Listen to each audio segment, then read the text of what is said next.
Step number 3 in the less loneliness framework is narrow the focus. Illuminate what's most important at work. Who better to learn how to avoid loneliness and isolation than from the professionals who operate 254 miles away from civilization? Astronauts on the International Space Station. American engineer and class of 2013 NASA astronaut Christina Koch is all too familiar with remote isolation. On February 6, 2020, Christina Koch returned from the International Space Station after breaking the record for the longest continuous time in space by a woman. She circled Earth 5,097 times, where she only saw a total of 11 different people over a period of 328 days. While in extreme isolation, astronauts like Koch avoid loneliness by having clear direction, which narrows their focus. While the direction of their overarching mission is clear, safely up and safely down, creating clarity in their roles, tasks, and daily routines is important. They achieve clarity in the following ways: know the duration of each mission, know what resources they will have, and know what is required of them every day.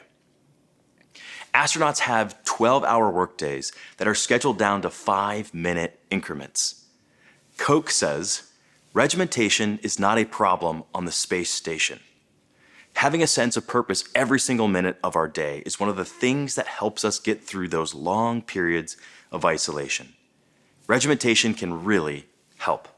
If Koch would start to find herself beginning to experience loneliness, she would identify a specific problem and come up with a specific solution. Without a clear path, we're susceptible to wander. Wandering leads us to being lost. Being lost is lonesome.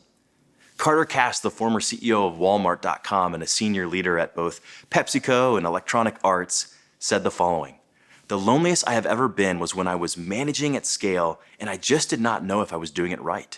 I did not know who I could talk to." Cass has seen firsthand how a lack of direction can lead people adrift. During my conversation with Cass, he discussed how when people face a problem with a lot of unknowns, they often pull back, isolating themselves rather than seeking the advice they need. People get scared and retreat, says Cass. Confusion spurs alienation. Clarity cultivates connection. Be relentless in cultivating clarity for your team. Be sure you're communicating clearly and ensure your team has clarity in the mission and what is required of them.